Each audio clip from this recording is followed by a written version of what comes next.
హిందూ బంధువులందరికీ కూడా మీగంటి ఉష నమస్కారం. నా ఛానల్ని ప్రోత్సహిస్తూ సబ్స్క్రైబ్ చేస్తూ మంచి మంచి కామెంట్స్ పెడుతూ నన్ను ప్రోత్సహిస్తున్నందుకు మీ అందరికీ నా కృతజ్ఞతాభివందనలు. ఈరోజు మళ్ళీ మనం ఒక అద్భుతమైన పనికొచ్చే విషయం గురించే మాట్లాడుకుంటున్నాం. నిన్నన ఒక వీడియో చూశాను. ఎవరిది? పీరియడ్స్లో ఉన్నప్పుడు వెళ్ళి అమ్మవారిని సలక్షణంగా షోడశోపచార విధానంగా పూజ చేసుకోవచ్చునని చెప్పిన మహిళామణి మరో వీడియోలో ఆమెతో ఇంకొకరు ఉన్నారు. మరి ఆమె భర్త ఏమో మనకు తెలీదు, నాకు తెలీదు. ఆవిడ ఏం చెప్తున్నారు వాళ్ళంటే, ఈ పీరియడ్స్ తప్పు కాదు. ఫస్ట్ పాయింటే కౌంటర్ చేస్తున్నాను. అసలు పీరియడ్స్ తప్పని ఎవరు చెప్పారమ్మా? అసలు ఇతరులు చెప్తున్నది ముందు సావధానంగా వింటే కదా నీకు అర్థమయ్యేది. పీరియడ్స్ తప్పని ఎవరూ చెప్పటం లేదు. అది సహజంగా ఋతుధర్మం ప్రతి స్త్రీకి 12 ఏటో 12 నుంచి 15 ఏళ్ల లోపు మొదలవుతుంది. ఒక 40 ఏళ్ళు ఆరోగ్యవంతమైన స్త్రీ అయితే 50 ఏళ్ళు 52 ఏళ్ళు, ఒకప్పుడైతే 60 ఏళ్ల వరకు కూడా అది ఉండేదట. ఇది అందరికీ సహజమే. ఇందులో పెద్ద విశేషం ఏమీ లేదు, అందరికీ ఉంటుంది. అది తప్పు అని ఎవ్వరూ చెప్పలేదు. ఎందుకంటే అదే తప్పు అంటే మరి సృష్టి కొనసాగడానికి ఆ కార్యక్రమం ఇది జరిగితేనే కదా. అందుచేత అది ఎవరు తప్పు చెప్పారు అని మీరు దాన్ని పట్టుకుంటున్నారు. ఇది కాదు, ఆ సమయంలో ఏం పని చేస్తున్నారు అదే నిర్ణయిస్తుంది తప్ప ఒప్ప అని. మీకు అమ్మవారి మీద ఎంతవరకు నమ్మకం ఉందో లేదో నాకు తెలియదు, కానీ నిగమాగమ స్వరూపం ఎవరు అంటే అమ్మవారే. ఆ ఆగమం అంటే వేదాల్లో అమ్మవారిని ఏ విధంగా చెప్పారో అలాగా ఆమెని పూజించాలి. ఏదో సామెత ఉందిలేండి, గుళ్ళో ఏదో అపానవాయు విడిచిపెట్టకుండా ఉంటే అగరబత్తి వెలిగించినంత ఫలితం అనుకుందట అమ్మవారు. అలాగా మిమ్మల్ని చూస్తే అలాగే ఉన్నది. ఈ సమయాల్లో ఎవరో పూజ చేయమని వెళ్ళి చెప్పలేదమ్మా. తర్వాత ఈరోజు దీనికి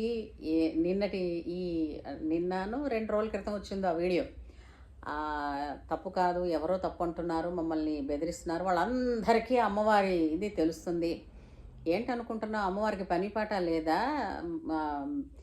ఎవరు పడితే వాళ్ళకి కళలోకి వచ్చేసి చెప్పేయడానికి. ఇప్పుడు అంటే చెప్తే నమ్ముతారా నమ్మరా ఇవన్నీ పక్కన పెడితే నమ్మడు. చేయాల్సినవి ఆగమశాస్త్రంలో ఎలా చెప్పారో ధర్మ విహితమైన కర్మలు ఆ విధంగానే చెయ్యాలి. ఇది మొదటి విషయం. అది మీరు చెప్పారా నేను చెప్పారా అన్నది కాదు. ధర్మం అయితే చిన్నపిల్లాడు చెప్పినా విని తీరాలి. చాలామంది అంటుంటారు కదా, 10గురాడు మాట పాడి అయి ధరచెల్లు, ఒక్కడాడు మాట ఒప్పదెందు అని. ఇలాంటి విషయాల్లో 10 మంది అబద్ధం చెప్పారు అని అంటే అది నిజమే అయిపోదు. చిన్నపిల్లాడు చెప్పేది నిజమైనా అతడు చెప్పిందైనా నిజమైతే నిజమని ఒప్పుకొని తీరాలి. సరే, మీరు చేసింది మాత్రం తప్పని ఖచ్చితంగా చెప్పవచ్చును. దీనికి చాలా చాలా ఆధారాలతోటి చాలా విధానాలతోటి అసలు ఏది తప్పు ఏది ఒప్పు అని చెప్పడానికి నిజంగా సత్యభామ గారి లాంటి ఛానల్ ఉండడం, సత్యభామ గారి లాంటి వ్యక్తులు హిందూ ధర్మం కోసం చేస్తున్న కృషి సేవ బహు ప్రశంసనీయం. నిజంగా ఆమె చెప్పే మాటలైతే బుద్ధి ఉన్న వాళ్ళకి కొరడా దెబ్బలు లాంటివి. నిజంగా నేను ఈ వీడియో ముఖంగా సత్యభామ గారికి నా కృతజ్ఞతాభివందనలు తెలియజేసుకుంటున్నాను. ఇంకో విషయం చెప్తానమ్మా మీ అందరికీ కూడా. మహాభారతం తెలిసే ఉంటుంది కదా మనందరికీ. మహాభారతంలో ద్రౌపది వస్త్రాపహరణం ఎప్పుడు జరిగింది? సభాపర్వంలో వస్తుంది ఆ సంఘటన కదా. అయితే ద్రౌపది పాండవులు అందరూ కలిసి మళ్ళా ఎక్కడికి వీళ్ళ దగ్గరికి వచ్చారు కదా, దాని పేరేంటది, హస్తినాపురానికి వచ్చారు. హస్తినాపురానికి వచ్చినప్పుడు ఎవరి విడుదలలో వాళ్ళు వేయించేసి ఉన్నారు. అత్తగారులు కోడళ్ళు వీళ్ళందరూ కూడా ఒక చోట కూర్చుని మాట్లాడుకుంటున్నారు. ఈ లోపల ఒకసారి కోడలు వెళ్ళి మామగారికి నమస్కారం పెట్టాలి కదా, మామగారికి భీష్మం పితామహులకిని. ఆమె ఏం చెప్పింది? నేను ఋతుస్నాతనై ఉన్నాను కాబట్టి ఋతుస్నానం అయ్యే వరకు కూడా నేను సభకు వచ్చి మామగారికి కానీ లేదంటే భీష్మ పితామహులకు కానీ ఎవరికి దర్శనం చేసి నేను నా నమస్కారాలు తెలియజేసుకోలేను, ఈ విషయం తెలియచెయ్యండి అని కూడా చెప్పింది. వ్యాస మహాభారతంలో ఉన్నది ఈ విషయం. అంటే ఇక్కడ మీకు విషయం అర్థమవుతుందా? ఆమెని వస్త్రాపహరణం చేసేటప్పుడు కూడా ఆమె తాను రజస్వలనని, ఏకవస్త్రనని, తాకరాదని దుశ్శాసనుడితో చెప్తుంది. వీలుంటే ఒకసారి మళ్ళా పుస్తకాన్ని ఒకసారి వెనక్కి తీసి చదువుకుని చూడండి, తప్పేమీ లేదు. అక్షరాలు ఏమి కొట్టవు, కొరకవు. అయితే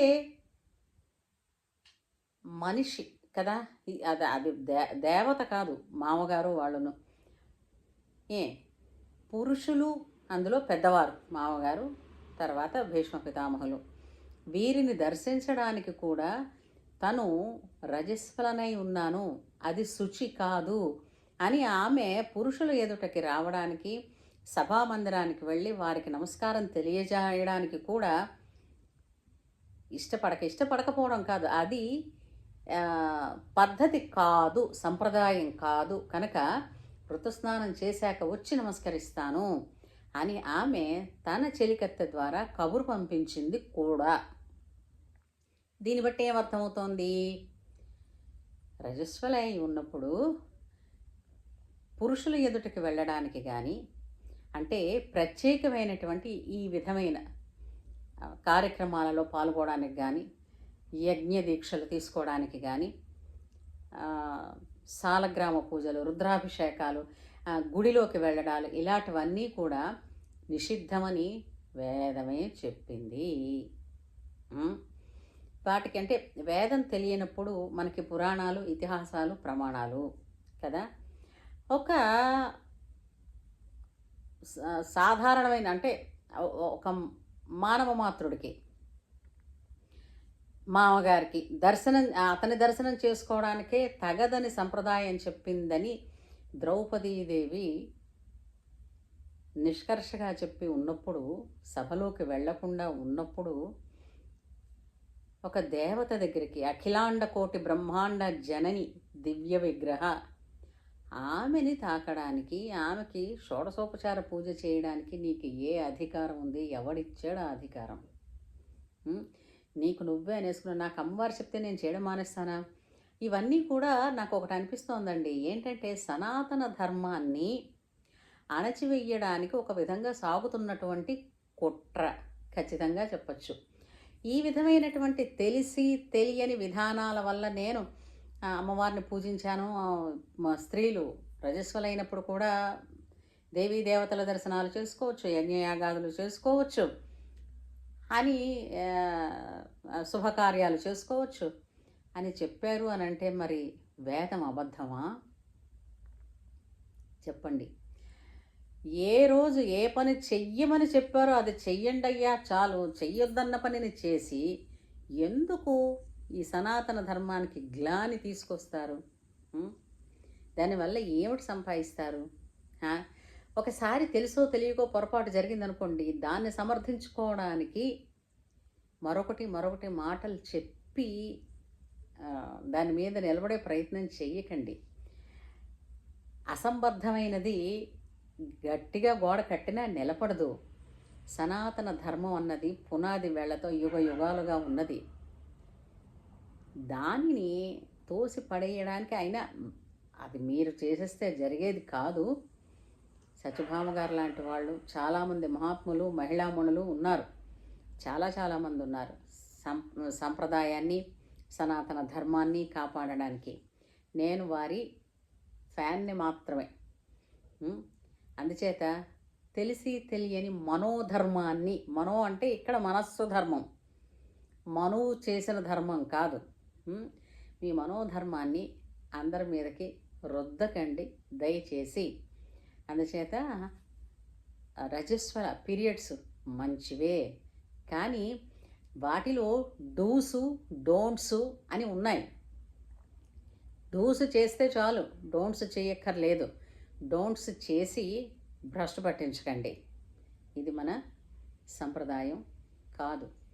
సంప్రదాయాన్ని, ఆగమాన్ని నిజంగా మీకు గనక బుద్ బుద్ధి అనేది ప్రకాశిస్తే ఆ అమ్మవారు ఏమిటి అనేది తెలిస్తే ఎప్పుడు తాకాలో ఎప్పుడు పూజ చేయాలో, ఎందుకంటే ఆ మహాశాంత స్వరూపిణి. అయితే చాలా చెప్తూ ఉంటారు చూసారా, ఇలాంటి రజోగుణ సంబంధితమైనటువంటి క్రియలు వస్తున్నాయి అని అంటే యుద్ధ శక్తులు కూడా యుద్ధ దేవతలు కొన్ని ఉన్నాయి కదా, వాటి ప్రేరణలు కూడా ఉంటూ ఉంటాయి. ఈ మధ్యన ఎవరో చాలామంది ఇదో ఫ్యాషన్ అయిపోయిందండి, యుద్ధ దేవతలైనటువంటి వాటిని అందరినీ కూడా పూజ చేయమని చెప్తున్నారు. వాళ్ళని ఎందుకండి, ఇప్పుడు బార్డర్లో ఉన్న సైనికుల్ని మనం కంగించడం ఎందుకు చెప్పండి? వాళ్ళు అలా నిలబడ్డారు కాబట్టి మనం ఇక్కడ ప్రశాంతంగా కూర్చున్నాం, హాయిగా మన పనులు మనం చేసుకుంటున్నాం. తిన్న తరక్క ఇలాంటి నోటుకొచ్చిన పనులన్నీ చేస్తున్న వాళ్ళు చేస్తున్నారు, అవునా కదా? యుద్ధ దేవతలు వాళ్ళు దానికి ఉన్నారు, వాళ్ళని కంగిస్తే వాళ్ళకి చిరాకులు వస్తాయి, వాళ్ళు ఆ విధమైనటువంటి బుద్ధులు పుట్టిస్తారు.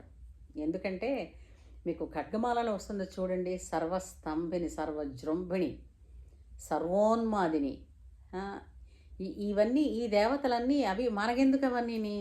హాయిగా ఆ బ్రహ్మకీట జనని వర్ణాశ్రమ విధాయిని నిజాజ్ఞా రూప నిగమ పుణ్య ఫలప్రద.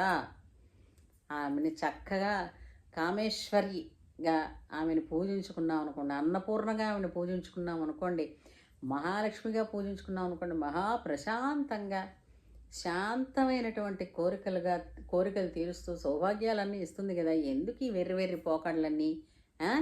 అందుచేత ఇదిగో అమ్మాయి, ఆ పనులు మానేసి పోనీ నువ్వు ఇప్పుడు చేసేదే వెధవ పని, ఈ పనికి తోడు మీరందరూ చేయొచ్చని ఇంకోళ్ళకి చెప్పడం, ఊరుకోండి, ఆపండి, నవ్వుతాడు ఎవడైనా వింటే.